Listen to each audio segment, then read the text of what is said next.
Bueno, al igual que los integrantes de la mesa anterior, tenemos unos invitados muy especiales. También la intención de haber invitado a Marianela, a Gloria, a Perá y a Emigdio tiene que ver con esta razón de encontrar miradas diferentes, de nuevas apreciaciones que nutran el concepto que tenemos de paisaje. Nosotros quienes estudiamos, quienes investigamos acerca de paisaje, tenemos una idea bastante modelada de lo que significa esta noción. Sin embargo, pensamos que es importante nutrirnos de nuevas ideas, de nuevas aportaciones, también de nuevas críticas, porque a veces cuando estamos ya sobre un camino trazado no nos damos cuenta si en realidad estamos siguiendo el rumbo correcto. Es muy importante para nosotros tener este acercamiento, especialmente con los juristas, porque si bien nuestra tarea tiene que ver con una clara intención de proteger y salvaguardar el paisaje, muchas veces desconocemos cuáles son los instrumentos adecuados para llevar a la realidad esta idea. Como veo que vamos un poco justos en el tiempo, solamente voy a hacer una breve revisión de nuestros invitados.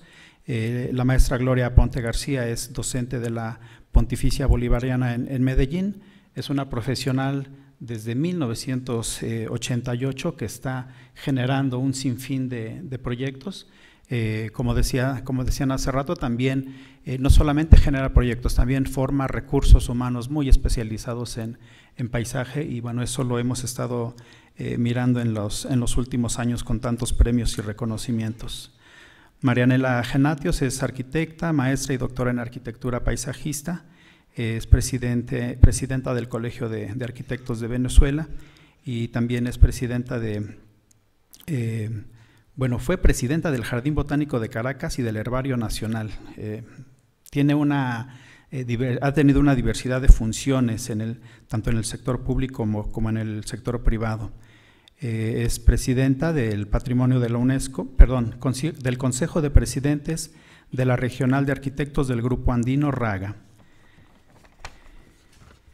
Bueno, quiero comentarles que a la mesa estaba invitado el procurador Miguel Ángel Cancino, que es el procurador ambiental y de ordenamiento territorial.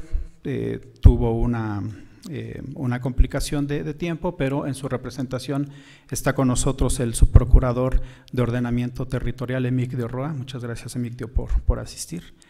Emigdio también tiene una larga trayectoria en el servicio público, en la función pública en materia de derecho ambiental, de ordenamiento territorial, y dada la posición que ocupa actualmente, es una de las personas que conoce con mayor detalle, con mayor finura, todo lo relacionado al ordenamiento territorial y ordenamiento urbano dentro de la ciudad capital. Y por último, bueno, está con nosotros Pere Sonier. Pere es un colega, un amigo de la UAM Iztapalapa, geógrafo, historiador, doctor en geografía también, un escritor muy prolífico, montañista, y él dice cantor de canturrerías. Es un amigo con el que hemos trabajado también en proyectos últimamente. Y bueno, hay un aspecto que me parece muy importante de este panel, que efectivamente todos los que están ahora sentados aquí en ambas mesas, de alguna manera y desde muchos años, han estado trabajando en favor del paisaje. Específicamente, en el caso de los juristas que nos acompañan, creo que son personas muy reconocidas en nuestro país y de alguna manera también han abonado a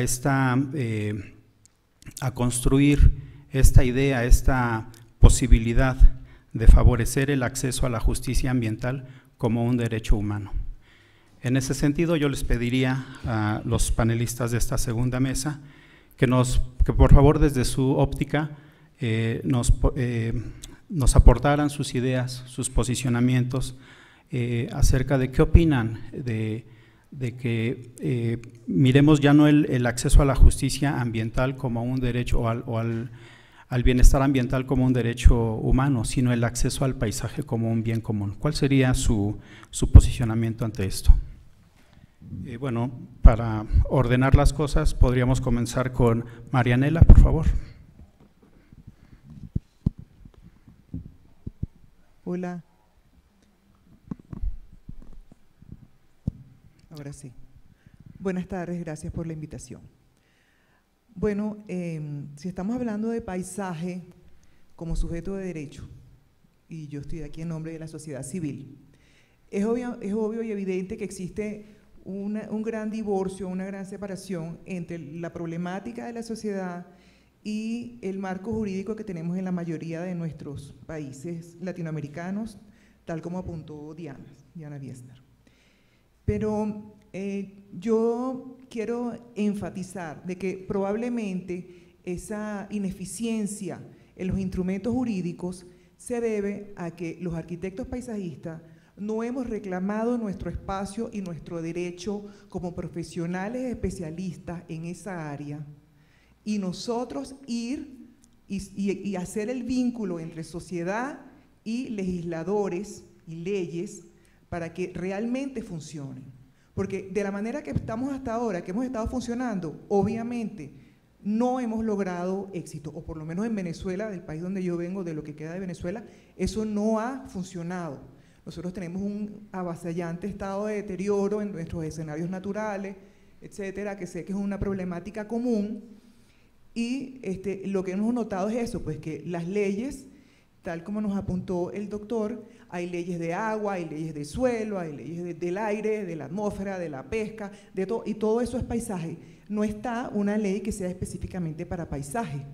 Probablemente tengamos que pensar, tengamos que abocarnos a la concepción de paisaje en la memoria del colectivo como una imagen, y nosotros hemos trabajado en recursos escénicos, no solamente de los patrimoniales y los excelsos, sino también del paisaje deteriorado, porque al nosotros hacer que el ciudadano se empodere de esa imagen y la defienda, y tengamos el vínculo con la ley, nosotros arquitectos paisajistas haciendo ese vínculo, probablemente lograremos algo mucho más contundente, mucho mejor. Obviamente también el factor educación es un factor que hemos tenido debilidad, que he estado también un poco aislado. Ahorita a través de las redes podemos lograr muchas cosas, y estos convenios, estas reuniones, nos nutren a todos en cada uno de en nuestros países. En la reciente reunión de Raga, que fue hace unas escasas semanas en Perú, se hizo un convenio Lala-Raga. En mi criterio, eso es un gran apoyo, un gran avance. Celebramos que Marta haya estado en Arequipa, que nos haya apoyado en ese evento, porque Raga a su vez son 5 países, que son Colombia, Venezuela, Ecuador, Bolivia y Perú, que trabajamos en equipo, tenemos una red que funciona, hay mucha comunicación.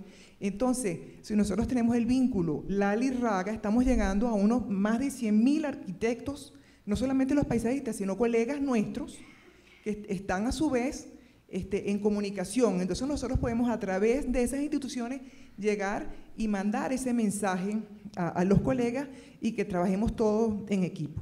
Entonces yo reitero el empoderamiento de la sociedad civil, de su paisaje, y reclaman el arquitecto paisajista la presencia, el rol, y porque ha sucedido, por lo menos en Venezuela no sucede, nosotros somos muy poquitos arquitectos paisajistas. En Venezuela hay aproximadamente unos 20.000 arquitectos, y los paisajistas, creo que entre la diáspora y los que se murieron, etcétera, somos aproximadamente unos 20.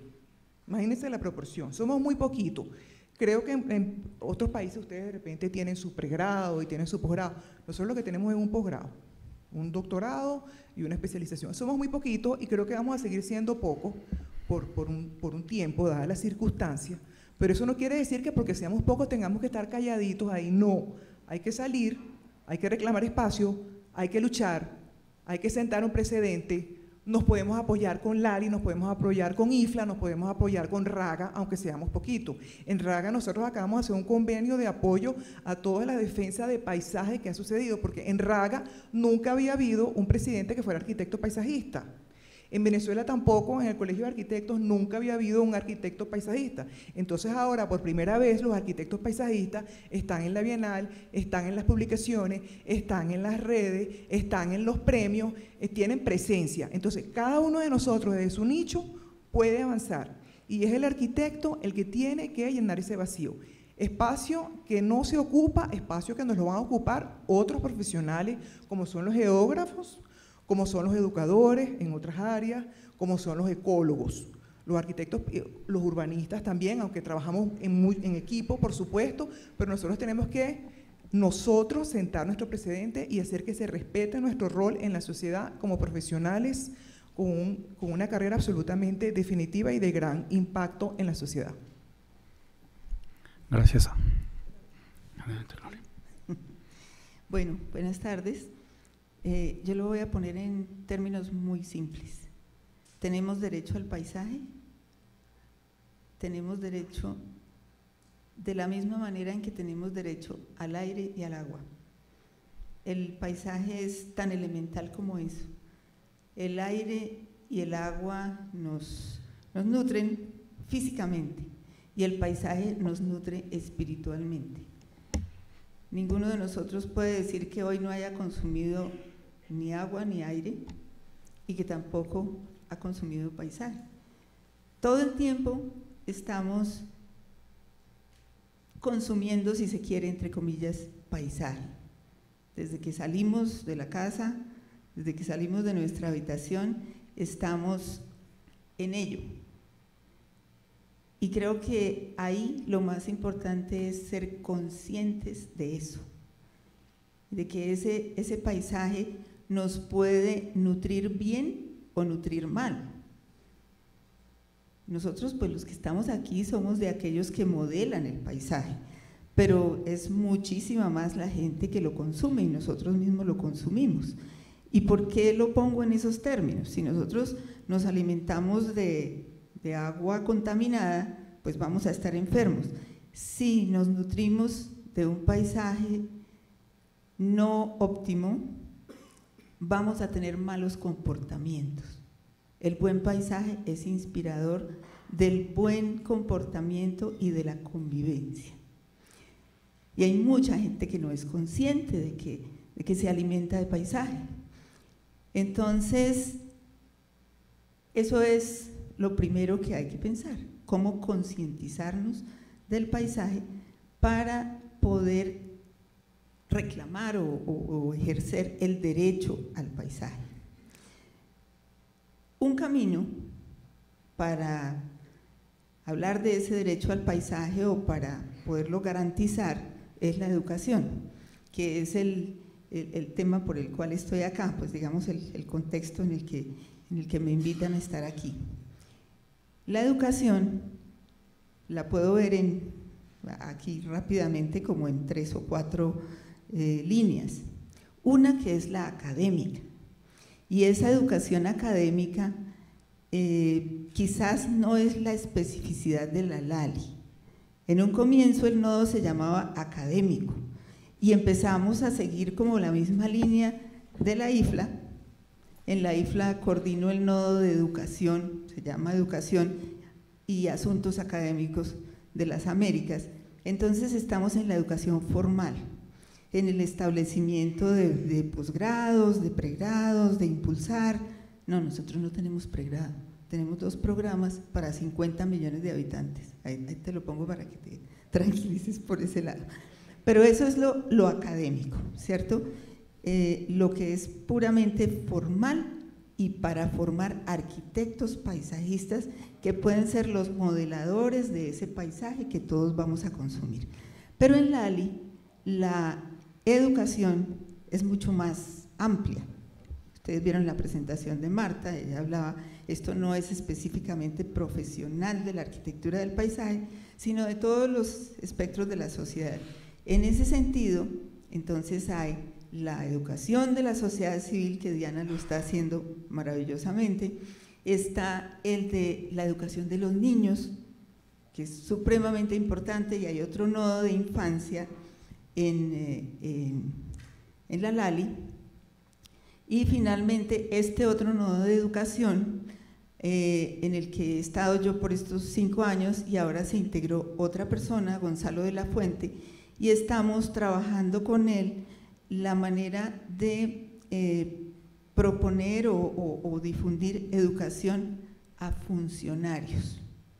Qué cosa tan importante y tan elemental que hay que hacer.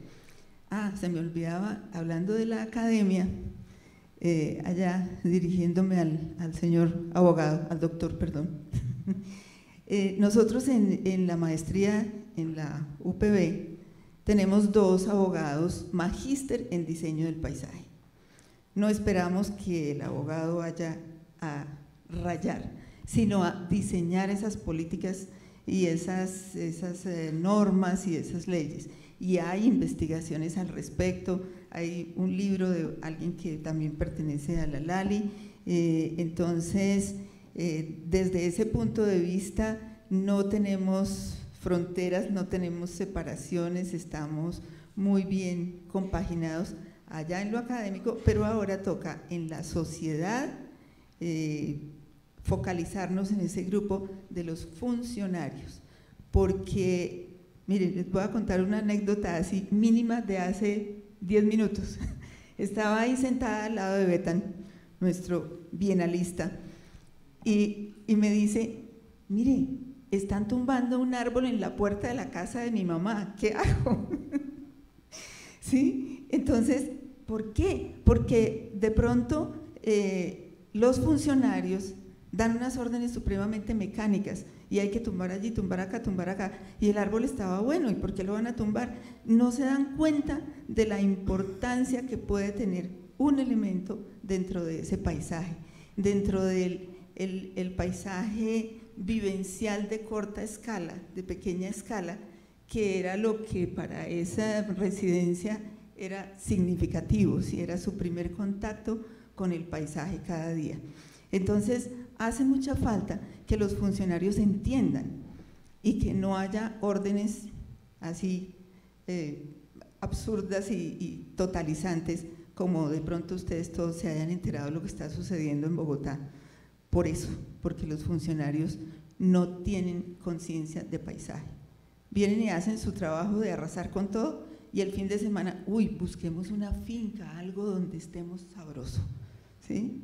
Es como una contradicción. Gracias. Eso, pues creo que con eso ya ocupé más de mi tiempo. Sí, gracias.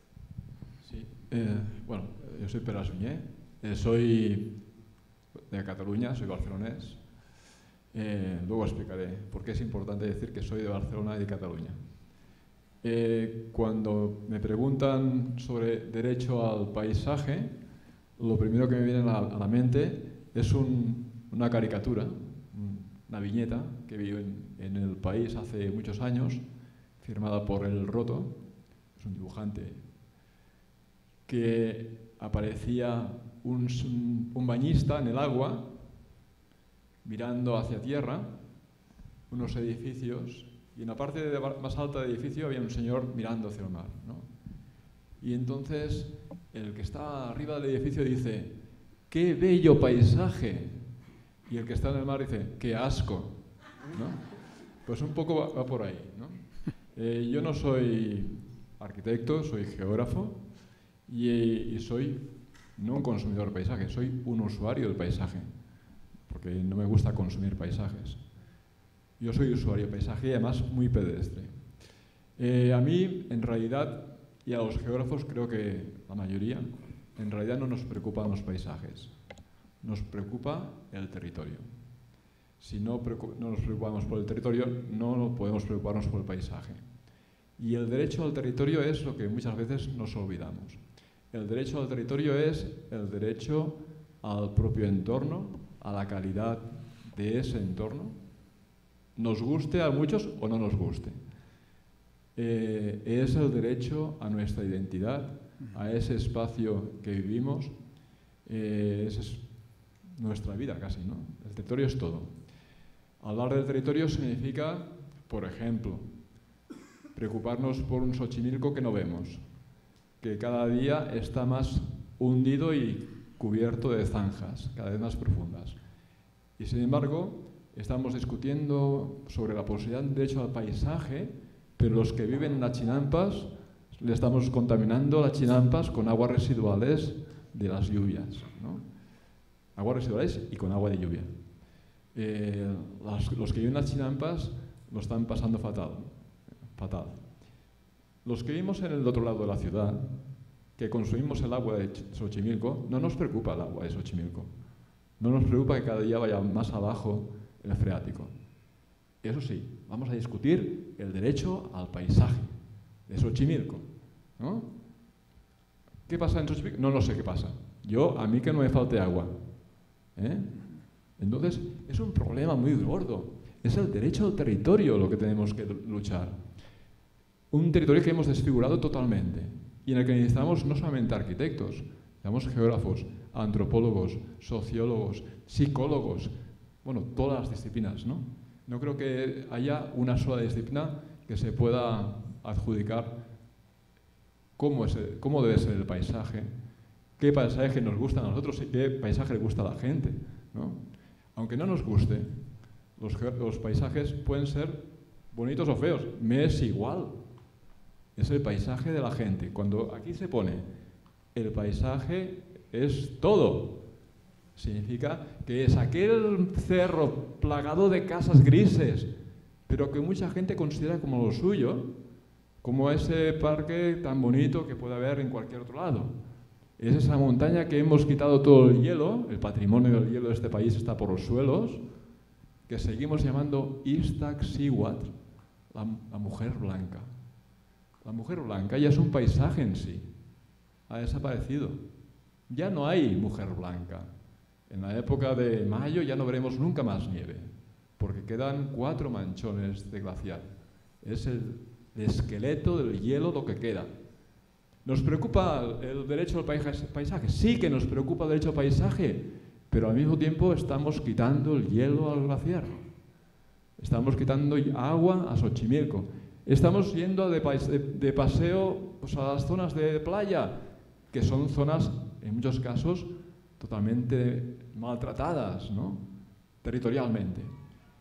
A mí me preocupa el derecho al territorio, porque si me preocupo por el derecho al territorio, me preocupo por la sociedad que vive en él. Entonces, si yo me preocupo por la sociedad, me preocupo del territorio y me preocupo por lo que estoy viendo, estoy sintiendo, estoy escuchando, etc. Ahora viene la tercera parte, ya acabo. ¿Por qué digo que soy de Cataluña? Yo soy catalán, soy nacionalista, no soy independentista, lo siento.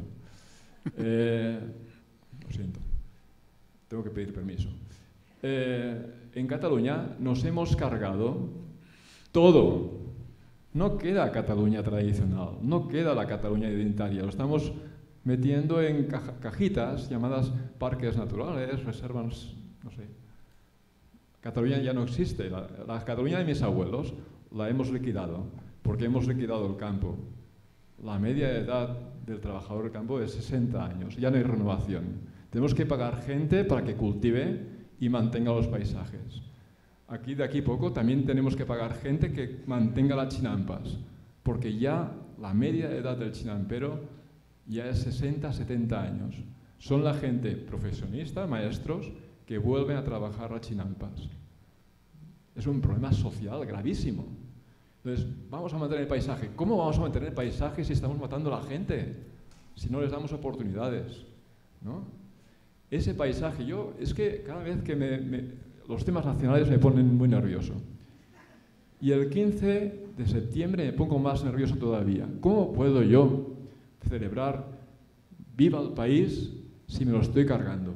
Si no estoy dando oportunidades a la gente del campo, si no estoy dando oportunidades a la gente que pesca, si no estoy dando oportunidades a la gente que vive en las zonas más alejadas de esta ciudad, en los puntos más altos de los cerros.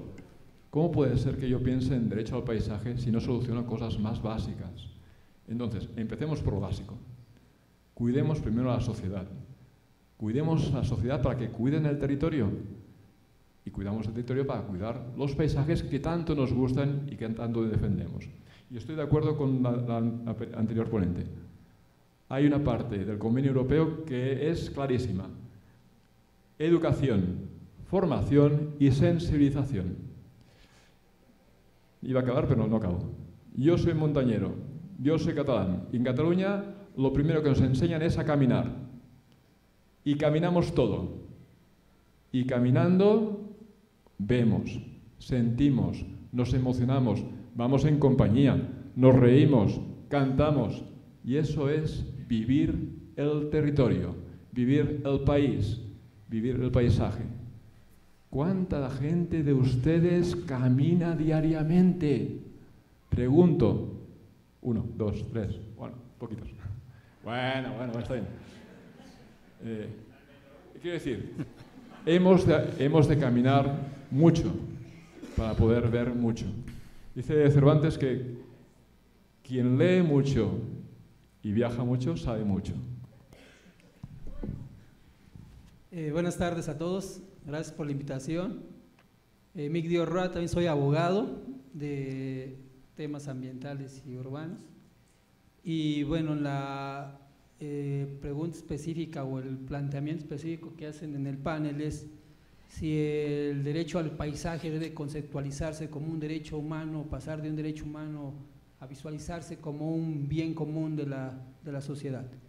En lo particular que hemos visto en la ciudad y en otros ámbitos, el tema del paisaje o de la protección del entorno, visualizado ya sea desde la perspectiva del paisaje natural, paisaje cultural o el paisaje urbanístico arquitectónico, que tendríamos que, como decían antes, conceptualizar y empoderarnos primero de ese espacio, de esos bienes en específico dentro de una zona que tenemos que proteger, atendiendo a determinadas características que lo hacen muy particular y emblemático y que nos genera una sensación de satisfacción. Visualizado eso, coincido que tendremos que empoderar, educar a la sociedad y con ello incidir en los distintos actores institucionales, porque en las instituciones de gobierno tenemos a veces diferencias entre los que nos dedicamos al tema ambiental, al tema de ordenamiento del territorio o urbano, y el tema de construcciones, o el tema de desarrollo económico, o el tema de servicios urbanos. Entonces, cada quien trae una visión que desde nuestra perspectiva en la Procuraduría Ambiental consideramos que debemos empezar a integrar los instrumentos desde una visión no sesgada en una orientación urbana, una orientación ambiental, el patrimonio por otro lado, la regulación de la construcción por otro, desde la perspectiva de un ordenamiento del territorio, de un empoderamiento al derecho a la ciudad, al derecho al territorio, conceptualizados desde todos sus aspectos y requerimientos de la sociedad, y visualizando precisamente al distinto tipo de paisajes y bienes culturales, históricos o artísticos como un bien que debemos de proteger por ser un bien que a todos nos atañe y que a todos nos interesa conservar por los beneficios y la satisfacción que nos genera. Creo que el reto o los retos son: 1, conceptualizar y tener definidos los espacios y los bienes a tutelar, a proteger. 2, generar un instrumento específico con la participación de los distintos actores desde distintas disciplinas que nos ayuden a generar ese instrumento y que sea un instrumento que armonice los demás. Es decir, hoy en día tenemos una ley federal, una institución federal, una Secretaría de Cultura, tenemos a la vez a nivel local en la Ciudad de México, y en los estados lo mismo, local y además municipal. Entonces tenemos además actores, les decía, ambiental, urbanos, territoriales, servicios urbanos, que no están visualizados desde la misma perspectiva, y leyes desvinculadas o desarticuladas. Por un lado te permite llevar a cabo una obra sin considerar la opinión de la parte de cultura o de la parte ambiental que nos permite proteger eso. Entonces, ¿cómo generar ese instrumento y a la vez, al mismo tiempo y a la par, armonizar los demás instrumentos que te generen una integración desde la perspectiva de la protección del paisaje. Y por último, cómo vamos a generar ese empoderamiento de tal manera que la misma sociedad coadyuve, colabore y exija a las instancias de gobierno esa protección y ese respeto. Y a la vez a todos los actores que no están visualizando desde el más allá la protección, sino nada más de acá. O sea, cuando voy a construir, sí quiero destruir el que yo quiero, o del cual quiero tener una ganancia, pero sí después me quiero ir a otro lugar donde yo tengo ese espacio, o quiero destruir y tener mi edificio, como decían, para ver el paisaje de allá y que todos los demás vean el entorno que yo estoy generando, que es distinto. ¿Cómo entonces vamos a generar esa conciencia, esa ecorresponsabilidad, esa ecoparticipación que genere una sinergia en la sociedad que nos permita ser más proactivos y más eficientes? O por último, les voy a poner unos ejemplos que hemos tenido en la ciudad. Desde la perspectiva federal tenemos la legislación federal que protege los bienes, los patrimonios y las zonas culturales, artísticas e históricas. Tenemos a LINA y a LIMBA, pero desde la perspectiva de la ciudad tenemos programas de desarrollo urbano que exigen desde la regulación del uso una opinión, un visto bueno de estas instituciones y de la Dirección de Patrimonio Cultural de la Secretaría de Desarrollo Urbano y Vivienda. El INBA no tiene instrumentos y hay veces que los mismos bienes que están catalogados o tienen ellos considerados con un valor no están decretados de manera específica y eso ha generado cierta incertidumbre, de tal manera que hemos intervenido desde la parte del uso del suelo, del uso del territorio con mecanismos distintos al patrimonio cultural. Entonces creo que eso es lo que nos está haciendo falta y esa sería mi propuesta, y por supuesto que creo que el paisaje tiene que ser un bien común. Bueno, muchas gracias. Vamos por favor vamos a pasar a recoger las preguntas que está formulando el público asistente. Mientras eso sucede, me gustaría hacer algunos comentarios para tratar de articular algunas de las opiniones. Bueno, creo que todos tenemos claro que el paisaje debe de ser considerado como un derecho. Lo consideramos también todos como un bien común, pero ¿cómo instrumentamos? ¿Cómo logramos instrumentar la protección y la tutela del paisaje en los marcos jurídicos? Creo que hay muchos pasos y hay un camino largo por recorrer. Considero que uno de los primeros pasos para lograr esto es precisamente subir el asunto del paisaje a la agenda pública, para que posteriormente forme parte de las políticas públicas. De otra manera resultaría ser muy complicado considerar al paisaje como un sujeto jurídico o de derecho. Por supuesto, ahorita que seguramente en las preguntas que nos van a hacer llegar, por supuesto que habrá algunas posiciones divergentes, algunas que van a converger en lo mismo, pero sí nos gustaría escuchar en todo caso la opinión de los panelistas ahorita en esta que sería una sesión plenaria. No sé si tengan por ahí las preguntas que han colectado.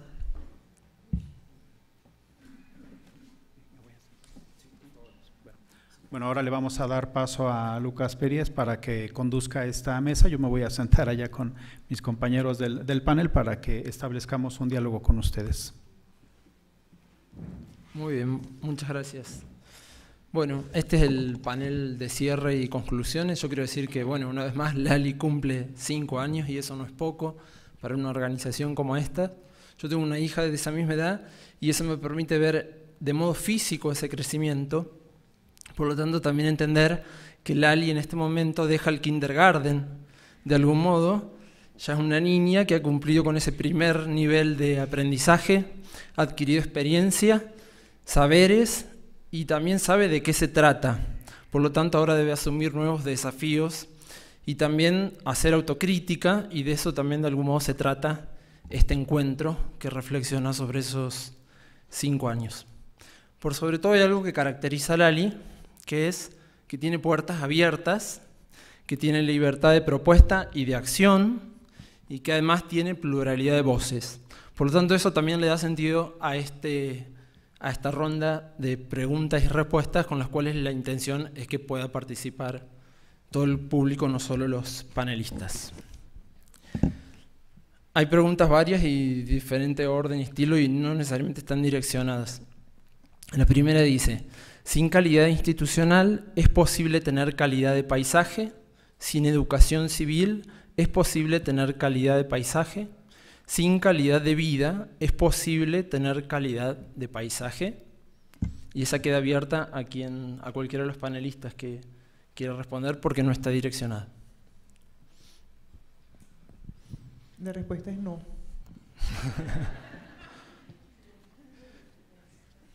Definitivamente es un no rotundo. No sé si alguien quiere... No hay discusión al respecto. Muy bien. ¿Hay coincidencia en eso? Yo quisiera invitar a Marta a esta mesa, porque hay preguntas que me parece que están buenas para responder. ¿Sí? Hay un lugar esperándote, por favor. Esta pregunta dice: los estudiantes, ¿podemos formar parte del ALI? Y definitivamente es una pregunta para Marta. Sí. Es abierta, es plural. Queremos convocar y estamos convocando a los estudiantes de toda América Latina. Inclusive acabamos de convocar a un clúster de estudiantes africanos. Entonces, hacer esa mirada sur-sur, lo que llaman Global Sur, y bienvenidos. ¿Alguien más quiere? Bueno, yo estoy un poquito en desacuerdo con algunas cosas que se han dicho. Yo creo que hay que subirle el volumen a la voz de la gente que tiene incorporado el paisaje dentro de su forma de vida. Yo no veo al paisaje como una externalidad o como algo que se consuma, sino, por ejemplo, los indígenas lo tienen como, ellos son parte del paisaje. Yo creo que hay que subirle el volumen a la voz de la gente, a los habitantes rurales, a los campesinos, porque es que yo creo que somos muy pretenciosos nosotros diciendo que nosotros somos los que sabemos de paisaje, y yo creo que nosotros no estamos aprendiendo, y hay personas que nos oyen como por allá, ¿no? en esas conferencias pretendiendo mucho sobre lo que sabemos sobre el paisaje, pero uno ve a los campesinos y a los indígenas y tienen tanto que enseñar, porque es que ya lo tienen incorporado dentro de su ADN. Entonces, pues yo creo que nosotros, si es que le tenemos que enseñar a los ciudadanos qué es paisaje, no, yo creo que lo que tenemos es que entender qué es lo que ellos están entendiendo por paisaje, porque ¿no? Cuando tú hablas de territorio o de caminar, de sentir, de experimentar el paisaje, de amarlo, de odiarlo, yo no creo que haya paisajes buenos y malos, sino que pues no es una noción del bien y el mal, sino es una noción que se tiene adentro, que se experimenta. Entonces, pues creo que tenemos que bajar un poquito nuestras pretensiones y sí, subirle el volumen de la voz a otras personas. Bien, y de algún modo atada a la reflexión de Diana, una pregunta para Pere. Dicen: ¿cuál es la diferencia entre territorio y paisaje? Y a eso yo le uniría, porque vos hablabas de que sos usuario de paisaje.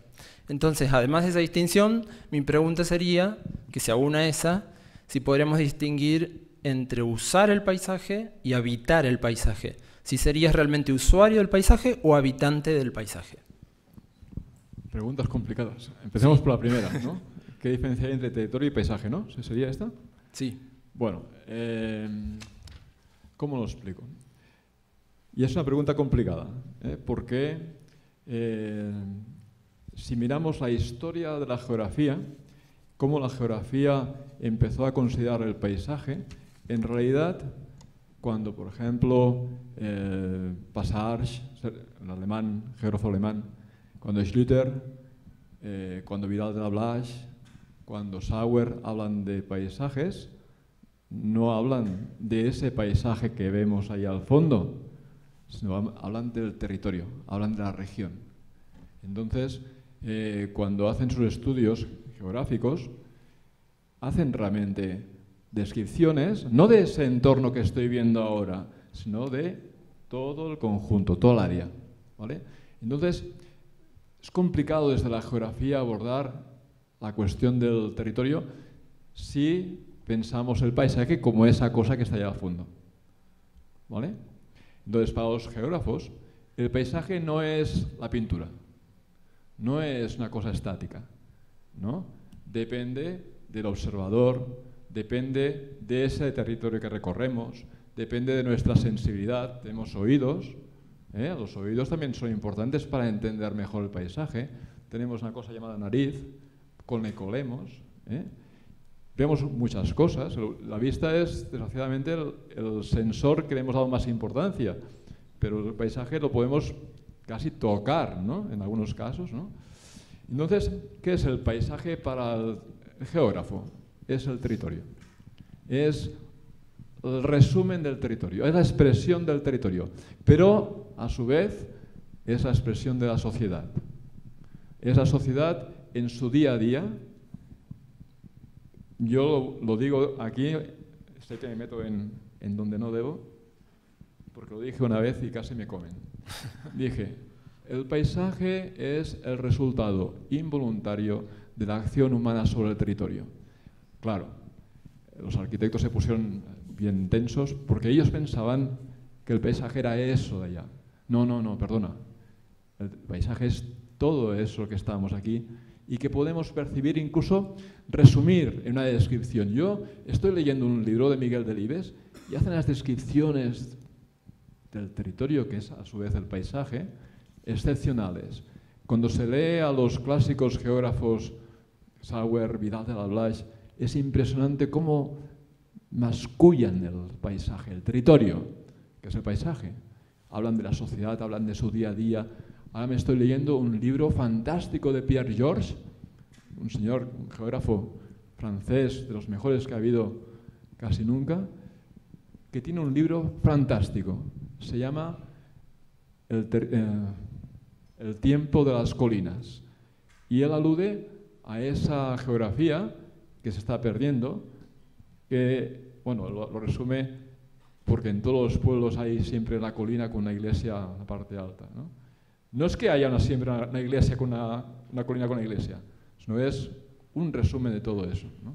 Eso es el paisaje de los geógrafos. Y la otra es si es habitar o usar el paisaje. ¿Usuario o habitante? Usuario o habitante. Creo que la mejor respuesta es Heidegger. Tiene un texto que se dice construir, habitar, pensar, ¿no? Yo creo que ahí está resumido todo. Lucas, ¿puedo sí. decir algo? Pensé que nos iban a preguntar por cuál era el reto. Y para mí el reto más grande es aceptar que somos parte del paisaje. Y creo que fui malinterpretada cuando dije consumir, porque lo estaba pensando de la manera en que tú consumes agua, no solamente la usas, la consumes. Y por eso traigo esto de consumir el paisaje y de ser parte del paisaje a la manera que nos lo planteaba Saúl esta mañana. Desde los prehispánicos, ¿no? Como somos parte del paisaje, pero a tal punto que así como tomamos agua, decimos soy tanto por ciento agua, soy paisaje y estoy permeado por el paisaje y me comporto por lo que eso me inspira. Acá tenemos otra pregunta abierta también a quien quiera responder. Dice, los humanos tenemos derecho al paisaje, no hay dudas, pero si damos un paso más, ¿ustedes creen que el paisaje debe ser considerado sujeto de derecho? Y un poco apocalíptica la que sigue junto con esa, dice, si desaparece el paisaje, ¿dónde y cómo viviremos? Sí, ¿no? Yo decía al principio que los abogados tendemos mucho a intentar aplicar las instituciones que ya conocemos a problemas que no conocíamos, que recién estamos tocando y viendo, ¿no? Pero creo que también los arquitectos y también los sociólogos, creo que ese es justamente el problema. Yo he planteado en este foro y en el que hubo el año pasado que el paisaje no es territorio, el paisaje se desplanta en un territorio. El paisaje no es el ambiente construido, no es el ambiente natural, no, es la sumatoria, la interacción de todo esto. Por eso el paisaje es un bien jurídico de carácter inmaterial. Y obvio que el ser humano es parte de ese paisaje con su cultura, sus tradiciones, sus costumbres, sus actividades, es parte de ello. Ahora, para que el paisaje sea objeto de tutela jurídica, esto quiere decir que el derecho protege al paisaje como tal, no al territorio, no a los usos del suelo, no a las regulaciones sobre construcción, sino al paisaje como tal, pues se necesita que el derecho rompa con viejos paradigmas y entonces pase a considerar que el paisaje es un bien jurídico en sí mismo, diferente a los elementos que lo integran, que son el territorio, que son... Entonces, creo que es un problema de paradigma, hay que ser más disruptivos y con ello innovadores. Ese es el tema, ¿no? Y esa es la esencia de esto que hace. Sí, yo quería aportar ahí a la última. Yo creo que mientras el ser humano tenga la capacidad de percibir, de sentir, va a existir paisaje. O sea, la definición de paisaje es una definición antropocentrista. La definimos nosotros desde lo que percibimos del paisaje. El otro es el ecosistema y ese no le interesa el paisaje. Somos parte de ese ecosistema. Entonces, la gran complejidad hasta ahora en definir ese paisaje en términos de calidades perceptuales, identidades, identificaciones, ¿cierto? Y construir sobre esos elementos de paisaje. Pero el paisaje existe porque lo percibimos y siempre va a haber paisaje. El paisaje no es bueno ni malo, es lo que tenemos como elemento perceptual. Puede empeorarse para algunas percepciones y a lo mejor para otras no. O sea, yo creo que desde el punto de vista, al menos desde la discusión, es cuál es el paisaje que percibimos y cómo ese paisaje podemos mejorarlo o defenderlo, definitivamente. Y en relación a eso hablaba Emilio sobre definir cuáles son los bienes a proteger, y hay una pregunta justamente para él que dice, ¿cuál sería o podría ser ese instrumento para empoderar y proteger el paisaje? Yo considero que el primer instrumento que tendríamos que considerar como el que conjunta todos esos bienes o esos aspectos que constituyen el paisaje serían los instrumentos de planeación. Los instrumentos de planeación que tienen que ser los que orienten todos los programas y políticas públicas, tanto a nivel nacional como a nivel local, y teniendo unas vertientes y principios o normas básicas que deben de respetar todos los instrumentos y todas las instituciones, porque si no, no tendríamos un instrumento orientador que pudiera armonizar todo lo demás.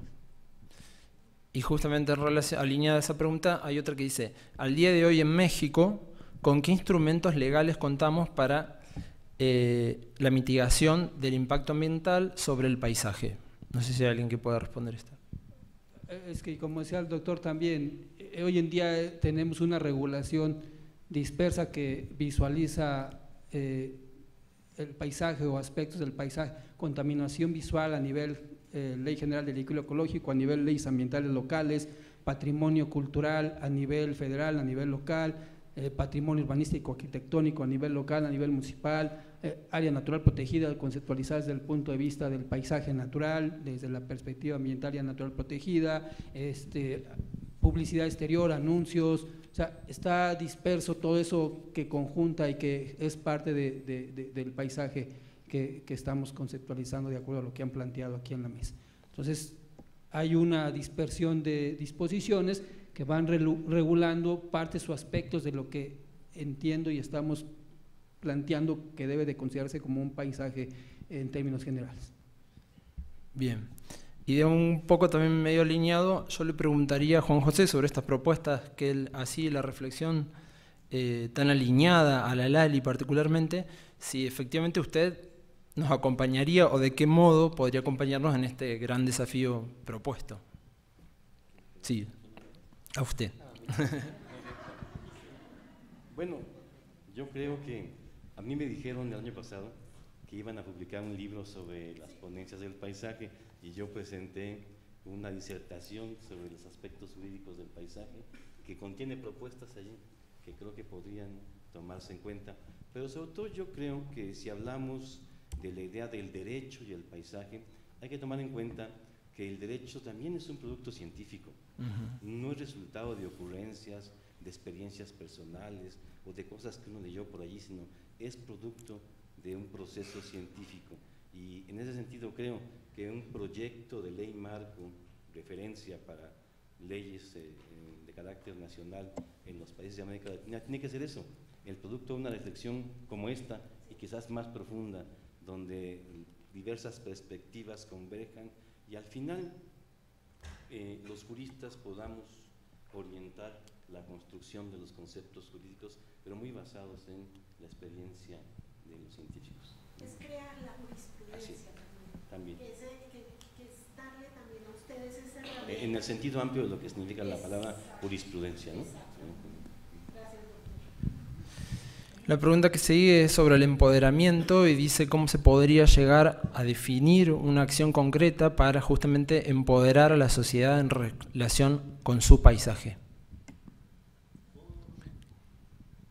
¿Marianela? Justo iba a conectar también a Marianela, porque esta se conecta con la pregunta 1, que la respondimos muy escuetamente. Pero sobre eso, el ceder responsabilidades de manera a veces no consciente a las autoridades tiene que ver con lo siguiente. Quienes estaban acá en el precioso parque que nos mostraron los amigos de Grupo de Diseño Urbano, parte desde una noción que considera que se está cediendo a la concesión de edificios y equipamiento urbano de un 30% del parque. Eso significa que en unos años más van a tener el 30% menos de espacio público o de parque. Por lo tanto, yo no les puedo decir, ni nadie de los que está acá, si eso es bueno o malo, pero tiene que haber un diálogo de la sociedad mexicana para decidir si quieren eso, parques de calidad a ese costo, con 3 hectáreas de cada 10 menos. Bueno, es evidente que hay como una debilidad en cuanto a la postura y las necesidades y lo que quiere la sociedad, y las leyes van por otra parte, ¿no? La ALI considero yo que es así como el escenario perfecto para que se debatan todas estas cosas. Y quiero decirle a todos ustedes que ya ustedes están todos contaminados.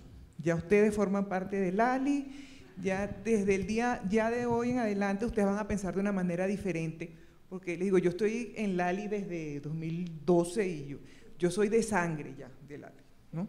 Y ustedes van a ser así también, porque cada vez que vean una problemática y identifiquen un vacío donde un arquitecto paisajista pueda actuar, van a pensar en el ALI y recurran al ALI para que trabajemos en equipo en eso.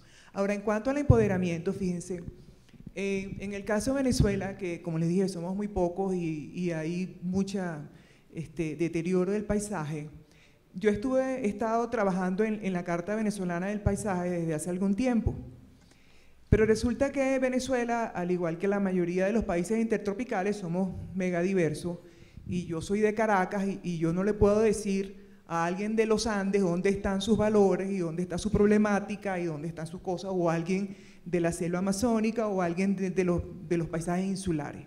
Entonces, lo que hemos hecho es que cuando hemos ido a diferentes lugares del país, hemos procurado que en esas regiones ellos hagan su carta local. Entonces, son ellos los especialistas en saber qué es lo que ellos entienden como paisaje, qué es lo que ellos aspiran, dónde está el nivel de deterioro que ellos quisieran recuperar, porque no podemos solamente hablar del paisaje excelso, el patrimonial, el trascendental. También hay que meter el trabajo, hay que meter el ojo en el paisaje deteriorado. Eso también es responsabilidad nuestra.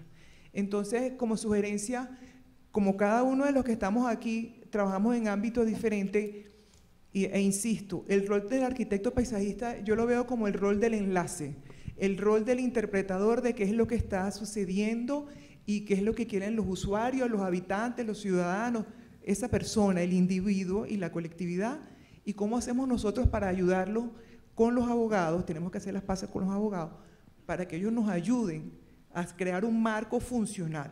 Ahí tenemos que estar los arquitectos. Entonces yo sugiero cartas de paisajes locales, no importa que sea de la urbanización donde viva la persona, de la ciudad, del pueblo, de la región, pero poco a poco, por eso es que la estrategia del ALI de Voronozh, de abajo hacia arriba, funciona. Yo quisiera adicionar, hay un tema de la planeación.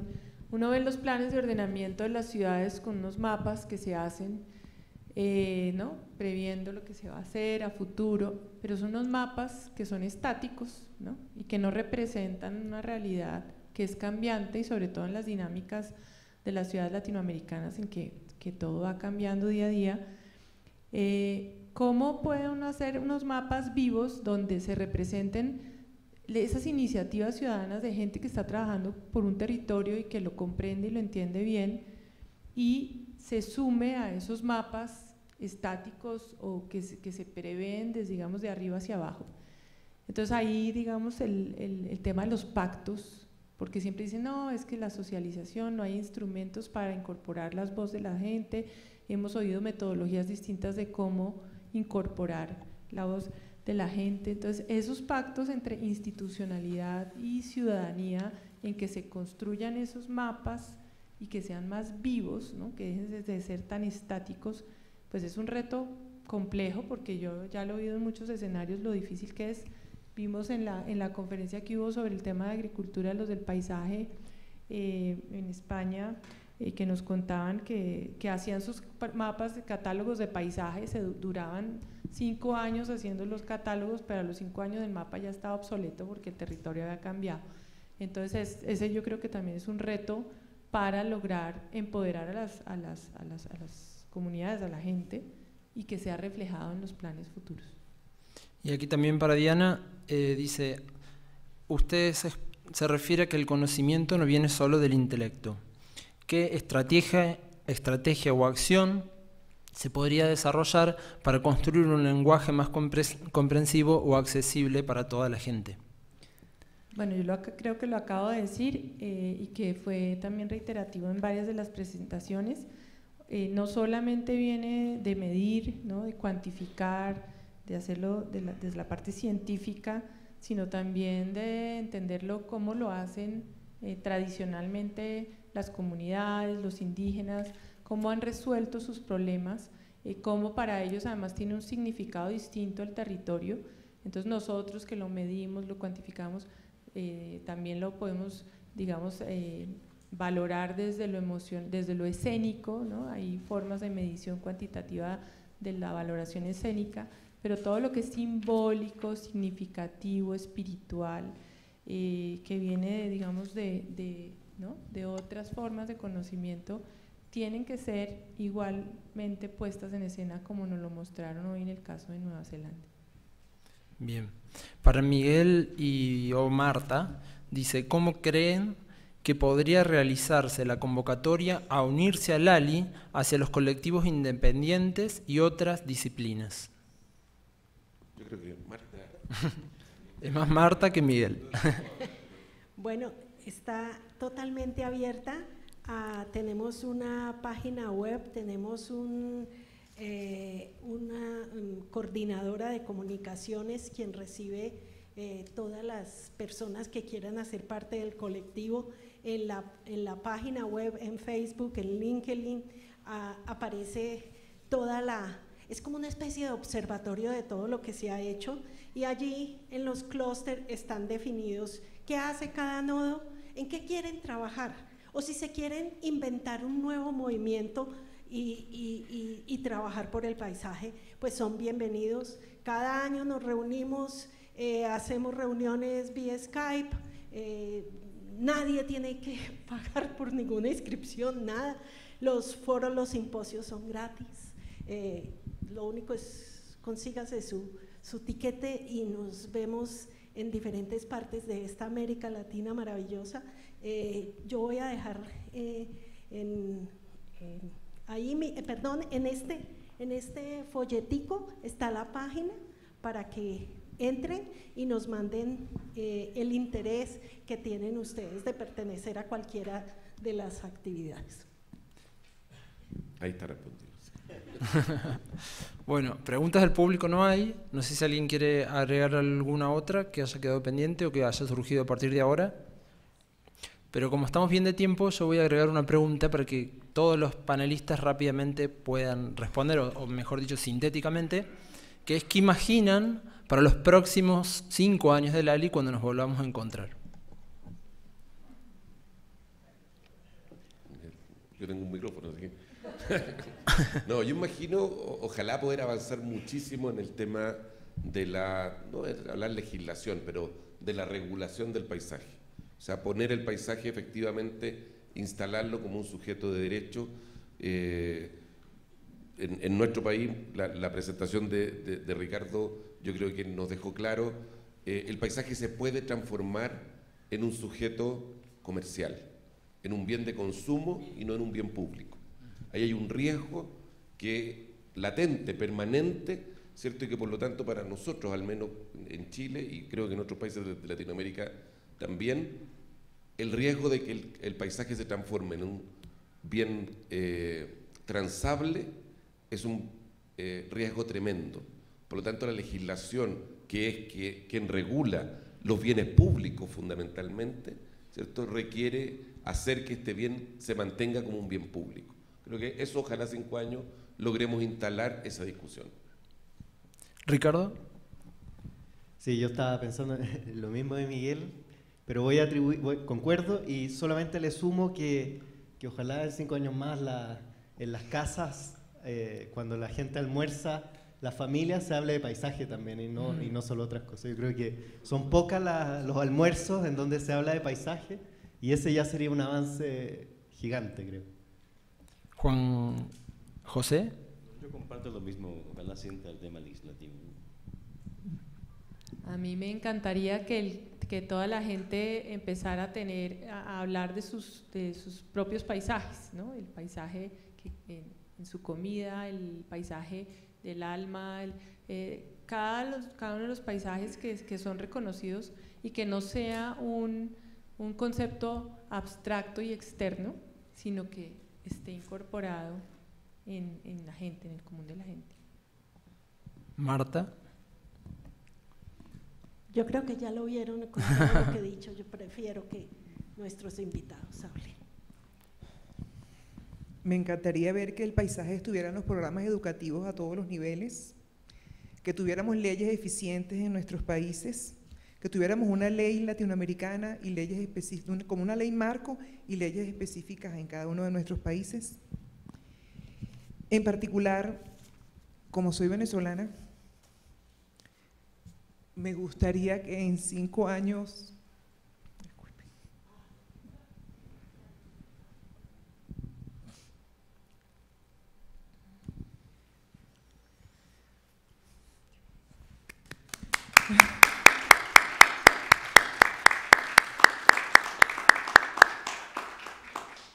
bueno, que la reunión sea en Venezuela y que vayamos del deterioro al progreso. Y eso se ve en el paisaje. Gracias. Sí. Allá vamos.